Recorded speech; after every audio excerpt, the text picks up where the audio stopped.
আমন্ত্রণ যমুনা আইডেসকে শুরুতেই জানিয়ে দেব শিরোনামগুলো।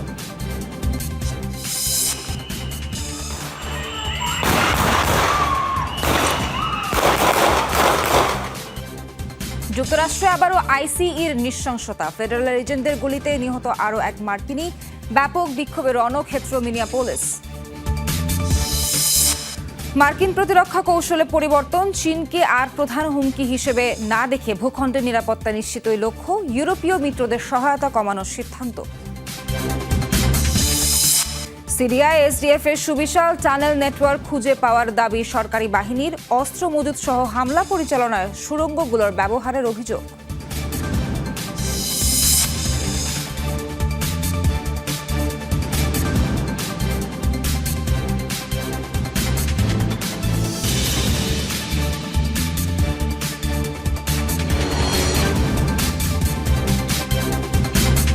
আমন্ত্রণ যমুনা আইডেসকে এতক্ষণ শিরোনাম দেখছিলেন, পুরো খবর জানাবো নাবিলা সোহার।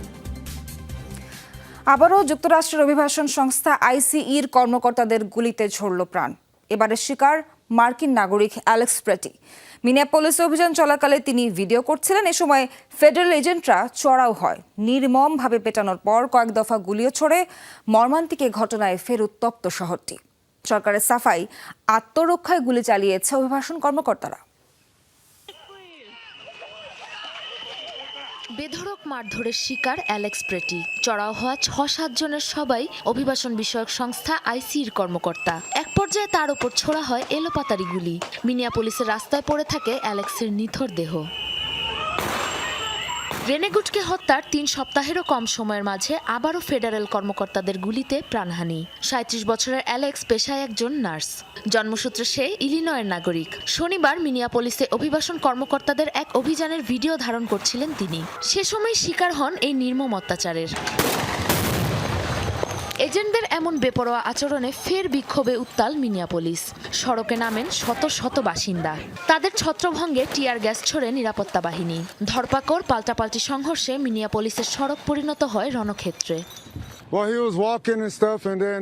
৬ জন এজেন্ট মিলে তাকে চেপে ধরেছিল। তার কাছে বন্দুক থাকলেও সেটি বের করার সুযোগই ছিল না। তাকে মারতে মারতে ফেডারেল এজেন্টরা মাটিতে ফেলে দেয়। এরপরও থামেনি তারা। সেই অবস্থায় বারবার মাথায় আঘাত করে। আত্মসমর্পণের কোনো সুযোগও দেয়া হয়নি তাকে। গুলি করে নির্মমভাবে হত্যা করা হয়। মর্মান্তিক এই হত্যাকাণ্ডের নিন্দা জানিয়েছে শহর প্রশাসন। অন্যদিকে নিহত অ্যালেক্সের কাছে বন্দুক থাকার অভিযোগ তুলে অভিবাসন কর্মকর্তাদের পক্ষে সাফাই গাইছেন মার্কিন হোমল্যান্ড সিকিউরিটি সেক্রেটারি। জানান, আত্মরক্ষার জন্যই অ্যালেক্সের উপর গুলি ছুড়েছেন ফেডারেল এজেন্টরা। একজনকে পেটানোর পর গুলি করে হত্যা করে ৬ জনের বেশি মুখোশধারী। এই অভিযান বন্ধে আর কয়জনকে মরতে হবে? প্রশাসন কবে বুঝবে যে রাজনৈতিক স্বার্থের তুলনায় মার্কিনী মূল্যবোধ বেশি গুরুত্বপূর্ণ? আর কতবার ডোনাল্ড ট্রাম্পকে অনুরোধ করতে হবে? মার্কিন হোমল্যান্ড সিকিউরিটি সেক্রেটারি অভিযান চলাকালে Alex pretty ৯ millimetre semi automatic handgun নিয়ে বর্ডার পেট্রোল অফিসারদের দিকে অগ্রসর হয়। অফিসাররা তাকে নিরস্ত্র করার চেষ্টা করলে সে বাধা দেয়। এ সময় আত্মরক্ষায় তাকে গুলি করেন একজন কর্মকর্তা। ঘটনাস্থলেই তার মৃত্যু হয়। উদ্ধার হয় 2টি ম্যাগাজিন। সরকারি কর্মকর্তাদের উপর হামলা করাই ছিল তার উদ্দেশ্য। অ্যালেক্স প্রেটির স্মরণে শনিবারই হামলার স্থানে ভিড় করে শত শত মানুষ। ফুল ও শ্রদ্ধার সাথে শেষ বিদায় জানান মর্মাহতরা। সাবরিনা নুসরাত, যমুনা নিউজ।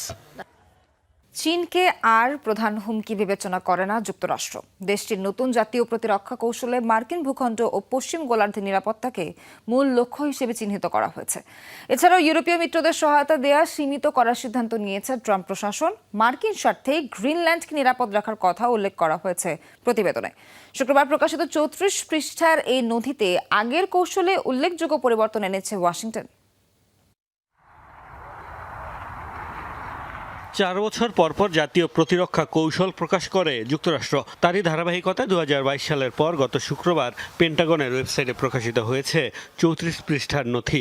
এবারের প্রতিরক্ষা কৌশলে এসেছে উল্লেখযোগ্য পরিবর্তন।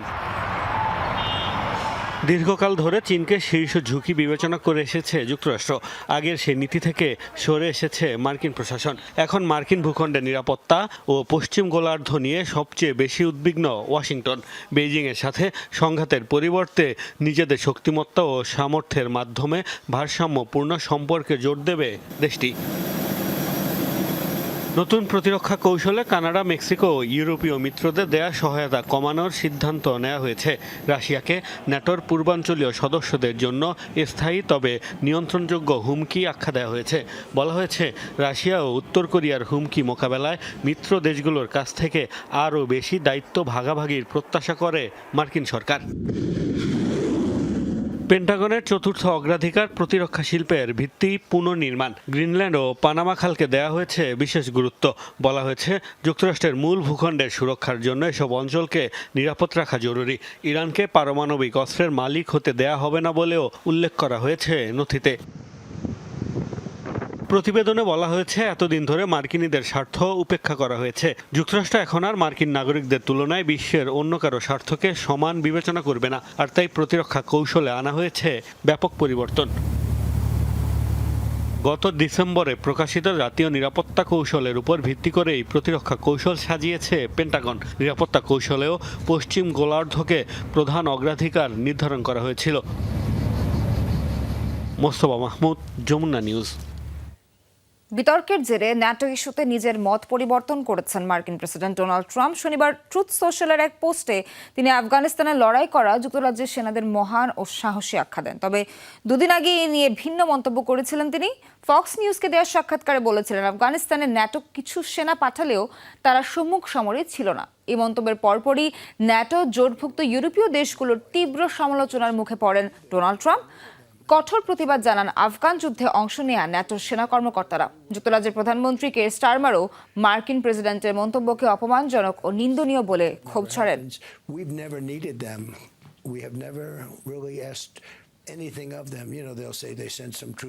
ক্যানাডাকে জীবন্ত গিলে ফেলবে চীন, ধ্বংস করবে বাণিজ্য ও সামাজিক কাঠামো, এমন সতর্কবার্তা দিয়েছেন মার্কিন president Donald Trump. Ottawa Beijing বাণিজ্য সম্পর্ক নিয়ে চরম ক্ষুব্ধ ট্রাম্প হুমকি দিয়েছেন, চীনের সাথে কোনো ধরনের চুক্তি করলে 100% শুল্ক আরোপ করা হবে কানাডার পণ্যের উপর।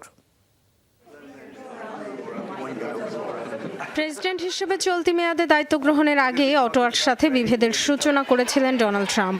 বলেছিলেন কানাডাকে যুক্তরাষ্ট্রের 51তম রাজ্য বানানোর কথা। এরপর থেকে ধাপে ধাপে উত্তরের প্রতিবেশীর সাথে মার্কিন মূলকের উত্তেজনা বেড়েই চলেছে। শুল্কযুদ্ধ সহ নানা ইস্যুতে উত্তাপ ছড়িয়েছে আরও। আগে যুক্তরাষ্ট্র কানাডার সবচেয়ে বড় বাণিজ্যিক অংশীদার হলেও এখন বিশ্বজুড়ে সম্পর্কের বিস্তৃতি চায় অটোয়া। ওয়াশিংটনকে পাশ কাটিয়ে ঝুঁকতে চায় চীন, ইউরোপীয় ইউনিয়ন ও কাতারের দিকে। গত সপ্তাহে চীনের সাথে কৌশলগত অংশীদারিত্বের ঘোষণা দেয় কানাডা। সমঝোতা চুক্তি অনুযায়ী মার্চের মধ্যে কানাডার ক্যানোলা তেলের উপর শুল্ক 85% থেকে কমিয়ে 15% নামিয়ে আনবে চীন।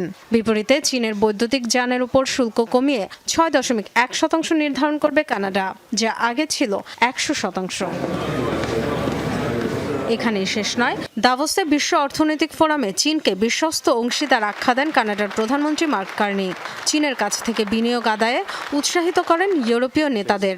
প্রকাশ্যেই বলেন, শক্তিধর দেশগুলো অস্ত্র হিসেবে ব্যবহার করছে অর্থনৈতিক আগ্রাসনকে। যুক্তরাষ্ট্রের নেতৃত্বে বিশ্ব কাঠামো ভেঙে পড়েছে দাবি করে অর্থনৈতিক সহযোগিতার মধ্য দিয়ে মধ্যম শক্তিমত্তার দেশগুলোকে এক হওয়ার আহ্বান জানান তিনি। এতেই চটে গেছেন ডোনাল্ড ট্রাম্প। চীনের সাথে চুক্তি করলে কানাডার উপর 100% শুল্ক আরোপের হুমকি দিয়েছেন তিনি। বেইজিং এর সাথে চুক্তি অটোয়াকে বিপদে ফেলতে পারে বলেও মন্তব্য করেছেন। ট্রুথ সোশ্যালে দেওয়া পোস্টে বলেছেন, যুক্তরাষ্ট্রে পণ্য সামগ্রী পাঠাতে কানাডাকে ড্রপ অফ পোর্ট বানানোর কথা ভাবলে মারাত্মক ভুল করছেন কার্নি। বরং কানাডার ব্যবসা বাণিজ্য, সামাজিক কাঠামো সবকিছু ধ্বংস করবে বেইজিং। এর আগে কানাডাকে গাজার বোর্ড অব পিসে যোগ দেওয়ার আমন্ত্রণ জানিয়েও তা ফিরিয়ে নেন ট্রাম্প। ডরথি তাস্ট্রিন, যমুনা নিউজ। ভয়াবহ শীতকালীন ঝড়ের কবলে বিপর্যস্ত যুক্তরাষ্ট্রের জনজীবন। দেশটির কমপক্ষে 20টি রাজ্যে জরুরি সতর্কবার্তা জারি করেছে কর্তৃপক্ষ। এরই মধ্যে দেশটির কমপক্ষে 1300 মাইল অঞ্চল মোটা বরফের আস্তরণে ঢেকে গেছে। পরিস্থিতি এতটাই ভয়াবহ যে সেসব অঞ্চলের বেশিরভাগ মহাসড়ক বন্ধ করে দেওয়া হয়েছে, বাতিল হয়েছে প্রায় 15,000 ফ্লাইট। দক্ষিণাঞ্চলের কয়েকটি রাজ্যে বিদ্যুৎ বিভ্রাট দেখা দিয়েছে। বৈরী এই আবহাওয়ার কবলে প্রায় 20 কোটি মানুষ। সবচেয়ে ঝুঁকিতে গৃহহীনরা, তাদের সুরক্ষা জোরদারে বিভিন্ন স্থানে আশ্রয় শিবির তৈরি করা হয়েছে। সরবরাহ করা হচ্ছে প্রয়োজনীয় খাবার ও শীতবস্ত্র।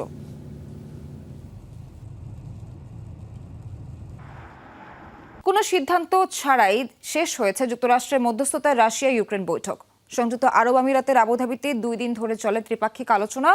আগামী সপ্তাহে দ্বিতীয় দফা বৈঠক হতে পারে বলে জানিয়েছেন সংশ্লিষ্টরা। আলোচনা শুরুর আগে ইউক্রেনের প্রধান মধ্যস্থতাকারী রুস্তম উমেরভ জানান, রাশিয়ার সাথে যুদ্ধ বন্ধের শর্তাবলী ও পরবর্তী যৌক্তিক ধাপগুলো নিয়ে মুখোমুখি কথা বলবেন তারা। কিন্তু 2 দিন আলোচনার পরও হয়নি কোনো অগ্রগতি। ভূখণ্ডের মালিকানা মূল এজেন্ডা হলেও এই ইস্যুতে এখনো অনড় অবস্থানে দুই পক্ষ।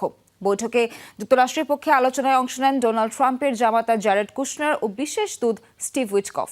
মস্কোর শর্ত ইউক্রেনের পূর্বাঞ্চলীয় শিল্প এলাকা এবং দোনবাস থাকবে তাদের নিয়ন্ত্রণে, তবে কোনোভাবেই ভূমি ছাড়তে রাজি নয় কিয়েভ। বিতর্ক আর সমালোচনার মধ্যে মিয়ানমারে শেষ হয়েছে সাধারণ নির্বাচনের তৃতীয় ও শেষ ধাপের ভোট গ্রহণ। রোববার ইয়াঙ্গুন সহ 7টি শহরে হয় ভোটাভুটি। আগের 2 দফায় এগিয়ে থেকে জয়ের পথে সামরিক বাহিনী সমর্থিত দল। এই 2 ধাপে ভোটের হার ছিল মাত্র 55%, যা 2015 ও 2020 সালের তুলনায় অনেকটাই কম। প্রধান রাজনৈতিক দলকে নির্বাচনে অংশগ্রহণ করতে দেওয়া হচ্ছে না। এরই মধ্যে নির্বাচনকে পাতানো আখ্যা দিয়েছে জাতিসংঘ সহ বিভিন্ন মানবাধিকার সংস্থা।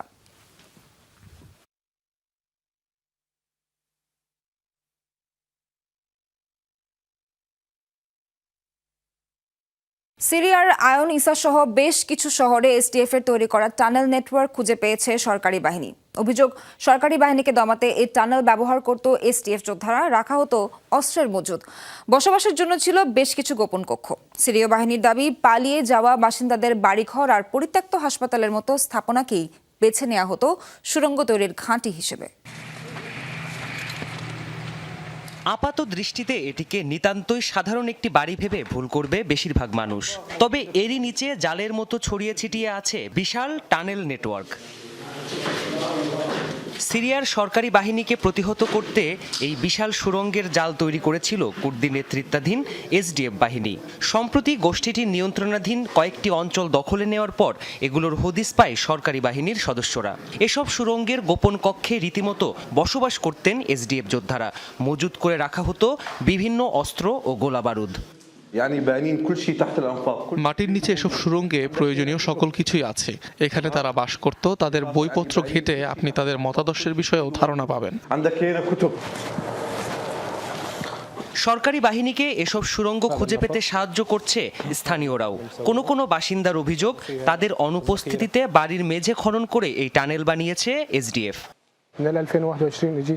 2021 সালে আমি লেবানন থেকে দেশে ফিরি। এসে আমার ভাইয়ের বাড়িতে এই সুড়ঙ্গের সন্ধান পাই। আমার ভাইও বিদেশে থাকে, খুব দ্রুতই ফিরবে সে। গেল 3 সপ্তাহে সরকারি বাহিনী ও এসডিএফ এর মধ্যে তুমুল সংঘর্ষ হয়েছে। এতে নিয়ন্ত্রণে থাকা বড় একটি এলাকার দখল হারিয়েছে এসডিএফ। উত্তেজনা কমাতে কয়েকবার যুদ্ধবিরতি চুক্তি সহ বিভিন্ন পদক্ষেপ নিয়েছে উভয় পক্ষ। প্রাণপ্রতিম কুণ্ডু, যমুনা নিউজ। সিরিয়ার সামরিক বাহিনী ও কুর্দি নেতৃত্বাধীন এসটিএফ বাহিনীর মধ্যকার যুদ্ধবিরতি আরও 15 দিন বাড়ানো হয়েছে। 4 দিনের যুদ্ধবিরতি শেষ হওয়ার কয়েক ঘন্টার মধ্যে এই ঘোষণা আসে। শনিবার সিরিয়ার প্রতিরক্ষা মন্ত্রণালয় জানায়, এসটিএফ এর নিয়ন্ত্রণে থাকা ডিটেনশন সেন্টার থেকে জঙ্গি গোষ্ঠী আইএসআইএল এর সদস্যদের সরিয়ে নিতে অভিযান চালাবে যুক্তরাষ্ট্র। আর এতে সহায়তা করতেই যুদ্ধবিরতির মেয়াদ বাড়ানো হয়েছে। অপরদিকে সংঘাতপূর্ণ অঞ্চলগুলোয় উত্তেজনা কমাতে আর নাগরিকদের সুরক্ষা নিশ্চিতে এই সিদ্ধান্ত নেওয়া হয়েছে বলে জানিয়েছে এসটিএফ বাহিনী। কুর্দিপন্থীদের বিক্ষোভে উত্তাল হলো তুরস্কের ইস্তাম্বুল শহর। নিরাপত্তা বাহিনীর সাথে সংঘর্ষের ঘটনাও ঘটেছে। শনিবার পতাকা ও ব্যানার হাতে ইস্তাম্বুলের সড়কে নামে বিক্ষোভকারীরা বিভিন্ন সড়কে চলে প্রতিবাদ মিছিল। এসটিএফ এর সমর্থনে স্লোগান দেন তারা। এ সময় বিক্ষোভকারীদের দমনে তৎপর হয় পুলিশ। শুরু হয় পাল্টাপাল্টি সংঘর্ষ। কিছুক্ষণের মধ্যে রণক্ষেত্রে পরিণত হয় ইস্তাম্বুলের সড়ক। কয়েকজনকে আটকও করে পুলিশ।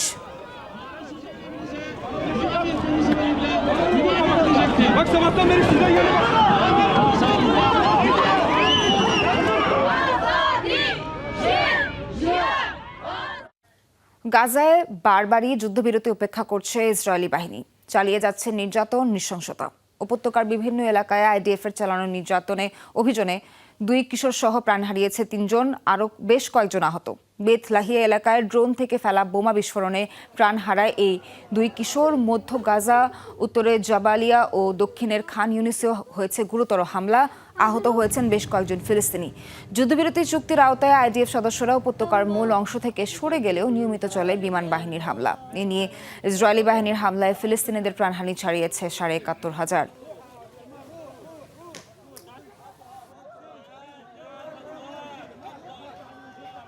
ইরানে মার্কিন যুদ্ধজাহাজের বহর পাঠানোর ঘোষণায় চরম ক্ষুব্ধ ইরানিরা। তাদের দাবি, যুদ্ধের উদ্দেশ্য নয় বরং নিজেদের সামরিক ঘাঁটি আত্মরক্ষা আর তেহরানকে ভয় দেখাতেই ডোনাল্ড ট্রাম্পের এই ঘোষণা। এদিকে সম্ভাব্য যে কোনো হামলা ঠেকাতে প্রস্তুত বলে জানিয়েছে খামেনি প্রশাসন। কোনোভাবেই প্রশমিত হচ্ছে না ইরান ও যুক্তরাষ্ট্রের মধ্যকার চলমান উত্তেজনা। এবার দেশটিকে কোণঠাসা করতে বিশাল সামরিক নৌবহর পাঠানোর ঘোষণা দিলেন মার্কিন প্রেসিডেন্ট ডোনাল্ড ট্রাম্প।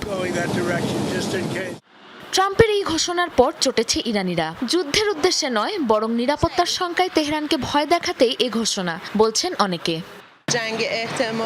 নিজেদের বিপদের কথা চিন্তা করেই ইরানের পথে নৌবহর পাঠানোর ঘোষণা ট্রাম্পের, কারণ ইরান সবসময় যুক্তরাষ্ট্রকে পাল্টা জবাব দিতে প্রস্তুত। বিশ্বাস করি নিজেদের রক্ষা করার অধিকার ইরানিদের আছে। কদিনের মাঝেই বিমানবাহী রণতরী এবং অন্যান্য সামরিক সরঞ্জাম পৌঁছাবে ইরানে, জানিয়েছে ওয়াশিংটন। তবে ট্রাম্পের এই হম্বিতম্বিকে আমলে নিচ্ছে না ইরানিরা। হুঁশিয়ারি দিলেও হামলার পদক্ষেপ নিবে না ট্রাম্প, মন্তব্য সাধারণ মানুষের। দেশের অর্থনৈতিক অস্থিতিশীলতার জন্য খুবই কঠিন সময় পার করছে ইরান। তার মানে এই না যে বিদেশি শক্তির নিয়ন্ত্রণ মেনে নেব। ইরানিদের ভয় দেখাতেই এসব হুমকি দিচ্ছেন ট্রাম্প। এটা সাইকোলজিক্যাল ওয়ার। এর আগেও বহুবার তিনি এমন কথা বলেছেন, কিন্তু বাস্তবে এমন পদক্ষেপ নেননি। এদিকে ইরানের উপর যে কোনো হামলা হলে তা সর্বাত্মক যুদ্ধ হিসেবে বিবেচিত হবে, জানিয়েছে ইরানের এক শীর্ষ কর্মকর্তা। আরও জানান, মার্কিন বাহিনীকে ঠেকাতে প্রস্তুতি নিচ্ছে ইরানের সেনা সদস্যরা। যুক্তরাষ্ট্রের যে কোনো হামলার জবাব কঠোরভাবে দেওয়ার হুঁশিয়ারি দিয়েছে খামেনি প্রশাসন। সাবরিনা নুসরাত, যমুনা নিউজ। সরকার বিরোধী বিক্ষোভে উত্তাল ইউরোপের দেশ আলবেনিয়া। শনিবার সন্ধ্যায় পুলিশের সাথে বিক্ষোভকারীদের ব্যাপক সংঘর্ষ হয়েছে। এতে কমপক্ষে 10 পুলিশ আহত হয়েছে। গ্রেফতার হয়েছে অন্তত 25 বিক্ষোভকারী। জানা যায়, রাজধানী তিরানাতে বিক্ষোভের সময় বিক্ষোভকারীরা প্রধানমন্ত্রীর অফিসে ঢোকার চেষ্টা করলে বাধা দেয় পুলিশ। পরে ভবনটিকে লক্ষ্য করে পেট্রোল বোমা নিক্ষেপ হয়। এতে বিশৃঙ্খল পরিস্থিতি তৈরি হয়, টিয়ার গ্যাস ছোড়ে পুলিশ। দেশটির বিরোধী দলীয় নেতার ডাকে চলছে এই আন্দোলন। মূলত ডেপুটি প্রধানমন্ত্রীর বিরুদ্ধে দুর্নীতির অভিযোগে ওঠার পর দেশ জুড়ে ক্ষোভ ছড়ায়, যার জেরে সরকার পতনের দাবি তুলেছে বিরোধীরা।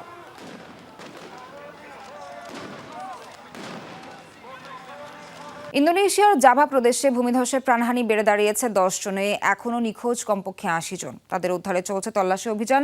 উদ্ধার কাজে লাগতে পারে আরও অনেক সময় বলে জানিয়েছে কর্তৃপক্ষ। শনিবার দেশটির জাভা প্রদেশে পশ্চিমাঞ্চলে টানা বৃষ্টিপাত ও আকস্মিক বন্যার ফলে হয় ভয়াবহ এই ভূমিধস। পাহাড়ের ঢাল বেয়ে তীব্র গতিতে নেমে আসা কাদা পানিতে বিধ্বস্ত হয়ে যায় জাভার পুরো একটি গ্রাম। ক্ষতিগ্রস্ত এলাকাগুলোর আশপাশ থেকে নিরাপদে সরিয়ে নেওয়া হয়েছে বাসিন্দাদের। দুর্নীতির অভিযোগে চীনের শীর্ষ এক সামরিক কর্মকর্তার বিরুদ্ধে তদন্ত শুরু হয়েছে। জেনারেল ঝাং ইউশিয়ার বিরুদ্ধে শৃঙ্খলা ও আইনের গুরুতর লঙ্ঘনের অভিযোগ এনেছে দেশটির প্রতিরক্ষা মন্ত্রণালয়। জানা গেছে, চীনের প্রেসিডেন্ট শি জিনপিং এর অন্যতম ঘনিষ্ঠ মিত্র ছিলেন জেনারেল ঝাং। শি এর রাজনৈতিক দল চীনা কমিউনিস্ট পার্টির সশস্ত্র শাখা সেন্ট্রাল মিলিটারি কমিশনের ভাইস চেয়ারম্যানের দায়িত্বেও ছিলেন তিনি। ঝাংয়ের পাশাপাশি সামরিক বাহিনীর আরেক উচ্চপদস্থ কর্মকর্তা জেনারেল লিউ ঝেনলির বিরুদ্ধেও তদন্ত চলছে বলে জানিয়েছে প্রতিরক্ষা মন্ত্রণালয়। দর্শক, শেষ করছি আজকে এখানেই। যমুনা ডেস্কের আয়োজন। সঙ্গে থাকার জন্য সবাইকে ধন্যবাদ।